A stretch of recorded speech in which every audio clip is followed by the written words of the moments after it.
Next जो topic है वो है ग्रेनुलोसाइट्स। तो ग्रेनुलोसाइट्स में क्या चीजें आती हैं, बेसोफिल्स, न्यूट्रोफिल्स और सिनोफिल्स। तो ग्रेनुलोसाइट्स को ग्रेनुलोसाइट्स क्यों कहते हैं, क्योंकि उसके बाद ग्रेन्स प्रेजेंट होते हैं। उन ग्रेन्स की वजह से हम इसको ग्रेनुलोसाइट्स भी कहते हैं, बल्कि उसी की वजह से ही उसको कहते हैं ग्रेनुलोसाइट्स। तो जिसके ऊपर ग्रेन्स नहीं होंगे तो वो ग्रेनुलोसाइट्स होंगे। ठीक है जी। तो अब जो ग्रेनुलोसाइट्स हैं उसमें जो फर्स्ट ग्रेनुलोसाइट हमने डिस्कस करना है वो न्यूट्रोफिल। न्यूट्रोफिल जो है वो सबसे ज्यादा अबंडेंट होता है। 40 to 75% जो होता है टोटल वाइट ब्लड सेल्स का 40 to 70% जो होता है वो न्यूट्रोफिल्स बनाते हैं।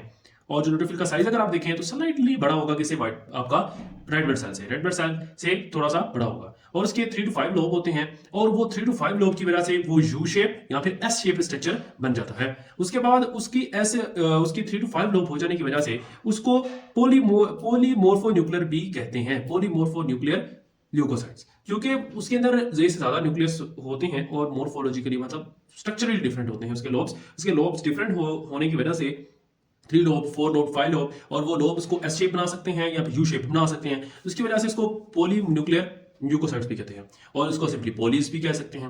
और उसके बाद जो ग्रेनुलोसाइट्स है, ग्रेनुलोसाइट्स में जो उसके ग्रेन्स हैं, ग्रेनुलोसाइट्स में न्यूट्रोफिल्स की जो ग्रेन है वो 3 तरह के ग्रेन्स उसके अंदर पाए जाएंगे। अगर आप उसके ग्रेन्स देखेंगे तो 3 तरह के ग्रेन्स होंगे, इज़ोफिलिक, स्पेसिफिक और टर्शरी। मतलब जो इज़ोफिलिक है इसका सबका दूसरा नाम प्राइमरी है, आप सिंपली इसको यूं कहते हैं प्राइमरी, सेकेंडरी और टर्शरी ग्रेन्यूल्स इसके अंदर पाए जाते हैं।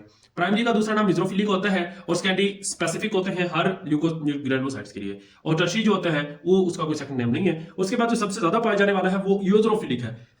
यूरोफिलिक बहुत कम नंबर में होता है और उसका जो, क्योंकि कम नंबर में क्यों है, क्योंकि उसका डायमीटर जो है वो बड़ा है, 0.5 माइक्रोमीटर है। तो जो उसका डायमीटर बड़ा होगा इसका मतलब क्या, उसका अमाउंट लेस होगी और वो रेडिश पर्पल कलर का नजर आएगा। और जो ज़ीरोफिलिक होता है इसके अंदर प्राइमरी ग्रेन्यूल्स, इसके अंदर प्राइमरी ग्रेन्यूल तो हमारे पास मतलब मेन पर्पस तो हमारा है फेगोसाइटोसिस।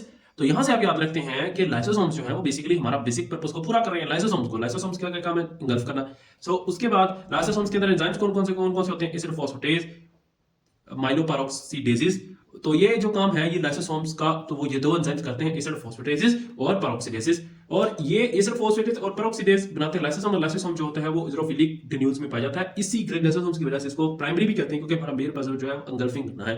मतलब सॉरी, उसका जो मेन पर्पस जो है वो न्यूट्रोफिल्स का वो इंगल्फिंग है। उसके बाद स्पेसिफिक या स्कैंडी टाइप जो है वो बहुत ज्यादा होती है। ज्यादा क्यों है उसका नंबर, क्योंकि वो आपके 0.2 माइक्रोमीटर है। तो क्योंकि उनका साइज डायमीटर छोटा है इसलिए उनकी अमाउंट ज्यादा होगी। इसकी अगर आप शेप देखेंगे तो पिंकिश कलर का, पिंकिश पर्पल नजर आएगा। और उसके अंदर जो पाई जाती हैं उसके अंदर फार्माकोलॉजिकल एजेंट्स पाए जाते हैं। फॉर एग्जांपल कोलेजोनेजेस पाए जाते हैं, फोस्फोलाइपेजेस पाए जाते हैं, लैक्टोफेरेटिन पाए जाते हैं, लाइसोजाइम्स पाए जाते हैं, साइटोकाइंस पाए जाते हैं और कीमोकाइंस पाए जाते हैं। अब जो कोलेजोनेजेस टाइप 4 है ये हमारे बेसमेंट मेम्ब्रेन को ब्रेक करने के लिए, उसको क्या करने के लिए है, उसको कंज्यूम करने के लिए, उसको ब्रेक करने के लिए हमारे पास कोलेजोनेज टाइप 4 है। फोस्फोलाइपेज, अब देखिए अगर न्यूट्रोफिल्स ने बाहर निकलना है तो उसको कोई सेल मेम्ब्रेन इंगल्फ करनी पड़ेगी, उसको ब्रेक करनी पड़ेगी। तो उसके लिए उसके पास फोस्फोलाइपेजेस हैं, लैक्टोफेरेटिन है और लाइसोजाइम्स जो होते हैं वो किसी भी चीज को डाइजेस्ट करने के लिए, ब्रेक करने के लिए होते हैं। और साइटोकाइंस जो है वो क्या करते हैं, दूसरे सेल्स को बुलाने के लिए होते हैं। मतलब जो आपका न्यूट्रोफिल होता है वो साइटोकाइन रिलीज करता है, मतलब ताकि वो दूसरे सेल्स को भी उधर अट्रैक्ट कर सके जहां पे इंजरी हुई है, तो इसको कहते हैं साइटोकाइंस। और उसके बाद होते हैं कीमोकाइंस। कीमोकाइंस क्या होते हैं, कुछ केमिकल्स जो कि उस जगह पे कुछ केमिकल्स होते हैं जो दूसरे सेल्स को अपनी तरफ अट्रैक्ट करते हैं। ठीक है जी। तो इसका सब चीजों का बेसिक पर्पस है उधर दूसरे ल्यूकोसाइट्स को बुलाना ताकि उस जगह पे ज्यादा इंगल्फिंग हो सके, रिस्टोरेशन ताकि उस जगह को रिपेयर किया जा सके। उस जगह पे क्या किया जाए, जब ये साइटोकाइंस रिलीज होंगे तो वो क्या करेगा, उस जगह पे प्लेटलेट्स आएंगे, उस जगह पे थ्रोम्बोसाइट्स आएंगे और उसके बाद जो उसकी रिपेयर होगी और उसके बाद रिस्टोरेशन, उसको दोबारा बहाल कर दिया जाएगा। तो वो कौन करेगा, वो भी जो डेड रेड ब्लड सेल्स, जो डेड सेल्स वहां पे इकट्ठे होंगे as a result of infection, तो वो रिस्टोर किया जाएगा और लास्ट में फिर रिपेयर करके उसको नॉर्मलाइज कर दिया जाएगा। लास्ट में है टर्शरी ग्रेन्यूल्स। टर्शरी ग्रेन्यूल्स जो होते हैं लेस अमाउंट में होते हैं और उसके बाद उसके पास जो एंजाइम्स हैं वो 2 एंजाइम्स हैं, गैलेक्टोजेनेसिस एंड कोलेजोनेसिस। उसके बाद ये माइग्रेशन और मूवमेंट में इसको हेल्प करते हैं, राइट।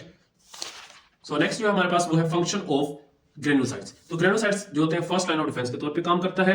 उसके पास जो C5a, ये कॉम्प्लीमेंट्री सिस्टम का पार्ट है C5a, और साइटोकाइंस, ये दोनों चीजें जो है वो इसकी वजह से क्या करते हैं कि न्यूट्रोफिल्स को एक्टिवेट किया जाता है। ठीक है। उसके बाद ये इन्फेक्शन के 30 मिनट्स के बाद एक्टिवेट हो जाता है क्या चीज, न्यूट्रोफिल। उसके बाद जब एक जगह पे इंजरी होगी उस जगह पे इन्फ्लामेशन होगी। इन्फ्लामेशन कौन कराएगा, हिस्टामिन और हेपारिन की वजह से क्या होगा, वहां से ज्यादा न्यूट्रोफिल्स आएंगे। तो ज्यादा न्यूट्रोफिल आएंगे तो उस जगह पे हिस्टामिन और हेपारिन ज्यादा रिलीज होगा और ज्यादा न्यूट्रोफिल वहां पे आएंगे ताकि उस जगह पे जो इंजरी हुई है जहां कोई फॉरेन पार्टिकल आया तो उसको इंगल्फ किया जा सके, तो लास्ट में क्या हो जाएगा, इंगल्फिंग ऑफ बैक्टीरिया, उस बैक्टीरिया को इंगल्फ कर लिया जाएगा। सो नेक्स्ट क्या होगा कि भाई जब वो न्यूट्रोफिल्स काम कर रहे होंगे तो न्यूट्रोफिल्स ड्यूरिंग इंगल्फिंग तो वो उनकी डेथ होगी, और जो बैक्टीरिया होंगे वो बैक्टीरिया की भी डेथ होगी। अब वो dead bacteria plus dead leukocytes, यहाँ कौन से ल्यूकोसाइट्स, स्पेशली न्यूट्रोफिल्स और डेड बैक्टीरिया, क्योंकि इंगल्फिंग का काम न्यूट्रोफिल्स का है, तो डेड न्यूट्रोफिल्स हम कह सकते हैं, ल्यूकोसाइट्स में भी कौन से स्पेसिफिक में कर दूं तो कौन से, न्यूट्रोफिल्स और प्लस क्या चीज, डेड बैक्टीरिया। तो इन दोनों के मिल जाने से हमारे पास एक विस्कस येलो फ्लूइड बन जाता है, उस येलोइश विस्कस फ्लूइड का नाम है पस, और वो असल में उसके अंदर सेलुलर और टिश्यू डेब्रिस भी होते हैं, ना सिर्फ dead bacteria, dead glucosides, cell और टिश्यू डेब्रिस मिलके हमारे पास पस बनाते हैं। Thank you.